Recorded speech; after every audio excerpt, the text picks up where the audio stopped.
Salam dan bahagia. Kini berjumpa lagi untuk membahas modul 1.4 budaya positif.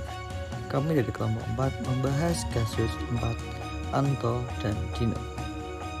Kasus Anto dan Dino sedang bermain bersama di lapangan basket dan tiba-tiba terlibat dalam sebuah pertengkaran adu mulut. Dino pun menjadi emosi dan mengadakan kontak fisik, menarik meja Anto dan kasar sampai 3 kancingnya terlepas. Pada saat itu, guru privat langsung melerai mereka dan membawa mereka ke ruang kepala sekolah. Ibu Suti sebagai kepala sekolah berupaya menenangkan keduanya, terutama Dino. Dino, sepertinya kamu saat ini sedang marah sekali. Mendengar itu, Dino pun mengalir bercerita tentang kesalahan hatinya. Ibu Suti pun melanjutkan bahwa membuat kesalahan adalah hal yang manusiawi dan bahwa mempertahankan diri adalah hal yang penting. Namun, meminta Dino memikirkan cara lain yang mungkin lebih efektif karena saat ini Dino berada di ruang kepala sekolah. Ibu Suti melanjutkan bertanya tentang keyakinan sekolah yang disepakati serta apakah Dino bersedia memperbaiki kesalahan yang telah dilakukan terhadap Anto. Dino pun akhirnya perlahan mengangguk. Kemudian Ibu Suti balik bertanya kepada Anto, hal apa yang bisa dilakukan Dino untuk memperbaiki masalah? Anto menjawab, saya perlu kancing saya diperbaiki, Bu. Ibu saya akan sangat marah kalau melihat kancing baju saya sampai copot 3 kancing begini. Ibu Siti pun kembali bertanya ke Dino, apakah yang akan dia lakukan untuk menggantikan 3 kancing Anto yang terlepas. Dino berpikir sejenak, namun menjawab, wah, tidak tahu, Bu. Saya lem kembali mungkin ya, Bu. Ibu Suti berpikir sebentar dan menanggapi, kalau dilem akan mudah terlepas kembali, Dino. Bagaimana kalau kamu menjahitkan saja? Bersediakah kamu? Dino tampak ragu-ragu dan menanggapi, menjahit? Mana saya tahu bagaimana menjahit, Bu? Ibu Suti meneruskan, apakah kamu bersedia belajar menjahit?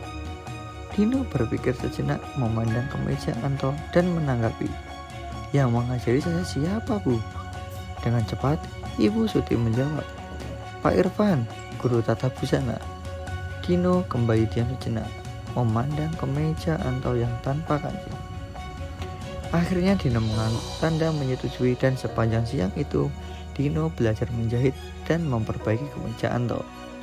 Terakhir kali terlihat kedua anak laki tersebut, Dino dan Anto pada jam pulang sekolah. Mereka sudah bercengkrama dan bersenda gurau kembali. Kebutuhan dasar yang dibutuhkan Dino dan Anto adalah kasih sayang. Teori disiplin positif.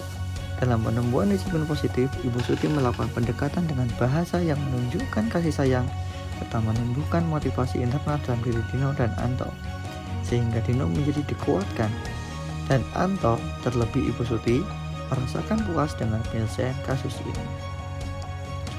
Dalam segitiga restitusi, yang pertama, menstabilkan identitas. Bu Suti tidak menyalahkan, namun bertanya tentang perasaan Dino dan menyampaikan bahwa membuat kesalahan adalah hal yang manusiawi. Yang kedua, validasi tindakan yang salah. Bu Suti meminta Dino memikirkan cara lain dalam mempertahankan diri dengan cara yang mungkin lebih efektif. Yang ketiga, menanyakan keyakinan. Ibu Suti melanjutkan bertanya tentang keyakinan sekolah yang disepakati, serta bertanya atas kemauan Dino memperbaiki masalah dan memfasilitasi Anto untuk diberikan ganti rugi oleh Dino sehingga puas.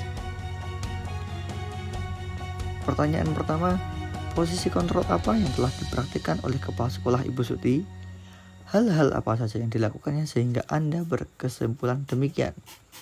Posisi kontrol Ibu Suti adalah manajer karena Ibu Suti menggunakan langkah-langkah institusi dalam menyelesaikan masalah antara Dino dan Anto dengan mempersilahkan Dino dan Anto untuk mengoreksi dan mempertanggungjawabkan perilakunya. Murid diajak untuk menganalisis kebutuhan dirinya maupun orang lain, yaitu Bu Suti menyarankan Dino untuk menjahit kancing baju Anto. Yang kedua, dalam kasus tersebut bagaimana Dino dikuatkan, bagaimana Anto dikuatkan oleh Ibu Suti. Penguatan oleh Bu Suti. Bu Suti kepada Dino berusaha memahami perasaan Dino, menstabilkan identitas dan perasaan, serta diberikan opsi yang lain untuk lebih efektif dalam menyalurkan emosi. Sedangkan penguatan untuk Anto adalah memberikan rasa nyaman untuk Anto dengan menyarankan kepada Dino untuk menjahit kancing baju Anto yang terlepas. Kira-kira nilai kebajikan atau keyakinan sekolah apa yang dituju dalam kasus tersebut? Jelaskan. Nilai kebajikan yang dituju adalah bertanggung jawab, menghargai, kontrol diri, inisiatif, peduli, saling menghormati, mandiri, dan kreatif. Siswa memahami dirinya dalam bertanggung jawab serta menghargai perasaan orang lain, memberikan kontrol dirinya, dan saling menghormati serta berinisiatif dalam menyelesaikan masalah yang dimiliki dan bertanggung jawab atas orang lain. Karena pada dasarnya sesuai teori positif bahwa yang dapat mengendalikan diri sendiri adalah dirinya sendiri dan kita tidak dapat mengontrol orang lain. Hasil diskusi dan presentasi pembahasan Ibu Amiratul Qori.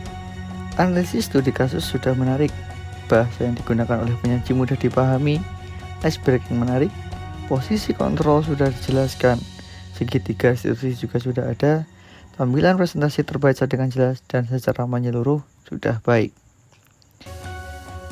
Selanjutnya adalah pertanyaan dari Ibu Erika Wahyu Puspitasari. Dalam kasus tersebut, ini anak muda dalam berinisiatif. Saya mengajar di SD dengan anak kecil. Saya merasa sulit dalam menumbuhkan inisiatif. Bagaimana menumbuhkan inisiatif anak? Jawab dari Ibu Dwi Rahayu. Anak dibiasakan dengan mengenal diri dan membuat anak memahami situasi diri. Bapak Abu Bakar Mujahidin dengan membangun kedekatan dengan murid dan sering mengajak mereka diskusi dan membuat keyakinan kelas. Bapak Irfan menjelaskan mendekati anak dengan memfasilitasinya dalam berdiskusi. Kesimpulan dan refleksi.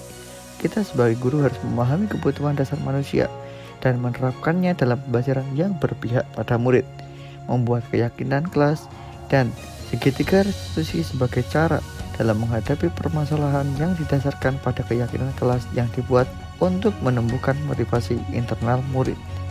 Terima kasih, salam dan bahagia.